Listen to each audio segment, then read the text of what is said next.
At the midpoint of the Big Four conference, the general air of goodwill that marked the opening continues. Russia's leaders still show the energetic amiability that has marked their excursions beyond the Iron Curtain, despite a steadfast refusal to make any concessions to President Eisenhower's proposals for agreement on German reunification and European security. The president, in an effort to break the deadlock, made a precedent-shattering proposal, offering to submit a blueprint of America's entire military establishment to Russia with permission to make authenticating aerial photographs if Russia would do the same. The high point of the conference to date, Ike's action followed an earlier informal incident, which in its way did as much to prove his sincerity and goodwill. Just doing what comes naturally, a habit rare among the world statesmen, Ike ducked into a toy shop to buy presents for his grandchildren, incidentally leaving his startled Secret Service bodyguard behind. The true diplomacy of international friendship in action.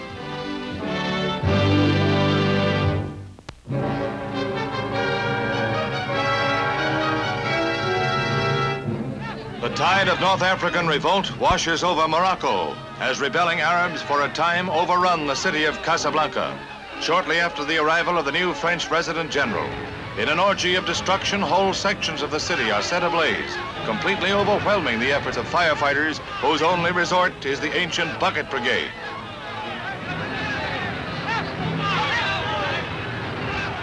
In 3 days of almost uncontrolled rioting, scores of vehicles are put to the torch, some with the occupants in them. Shops which had been kept closed by protesting Arab nationalists are burned and looted. As the long smoldering discontent with French rule flares, little escapes the aroused rebels.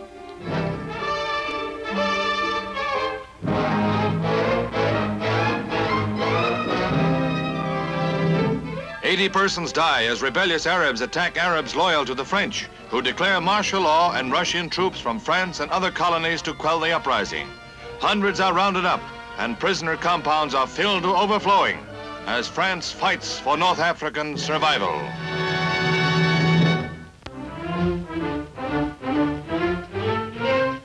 Russian agricultural experts visit a typical Iowa farm, continuing their study tour of America's corn and hog belt.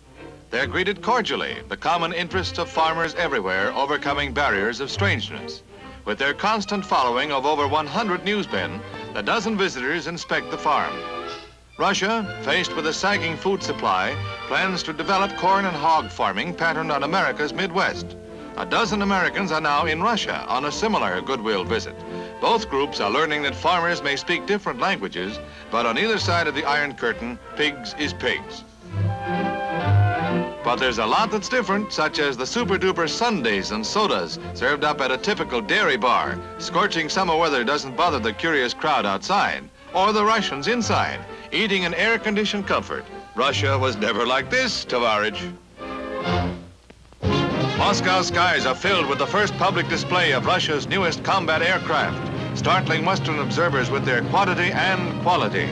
The Reds' big surprise was the Bison, their first intercontinental jet bomber, judged the equal of America's best. It's believed in full production, as are the smaller multi-jet attack bombers rated on a par with our first-line Stratojet bombers. New combat helicopters appeared in large numbers, further evidence that Russia's engineering skill and production ability may have been seriously underrated.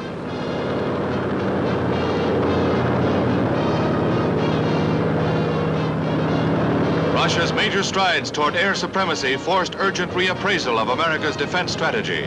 A shock to the complacent, a spur to the alert.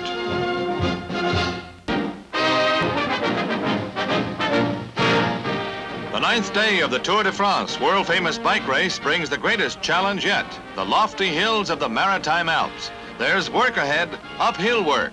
The field has narrowed somewhat since the race began at Paris, and by tonight it'll have narrowed down some more. This is the acid test of stamina and endurance.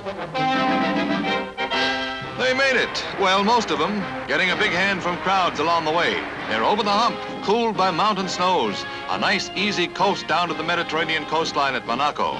From snow to palm trees, and a sympathetic fella with a hose.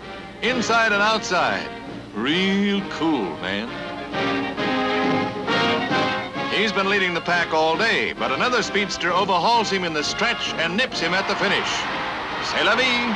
That's life, brother.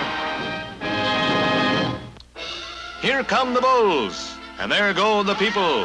Mix thoroughly in crowded streets and you have the folding of the bulls, ancient sports ritual marking the feast day of San Fermin. To fold bulls, you round them up and drive them to a corral in historic Pamplona, where bulls are raised for the bull ring in Spain. In this country, we do it with autos and call it jaywalking.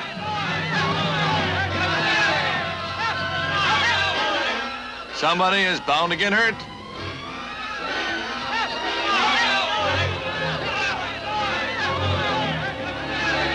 Bull pins boys to wall. Pin up boys on the horns of a dilemma. But this is not the end of the tale. That comes to a mad, merry, maniacal end in the arena. But by this time, the bulls are safely behind bars in the corral. Now, the would-be matadors match wits with heifers with rubber tips on their horns. Compared to the street brawl, this is a picnic. Oh, yeah? Knocks and tumbles are the only consequence, it says here. But in the merry spirit of the San Fermin festivities, everything is born with gay good grace. Who's next?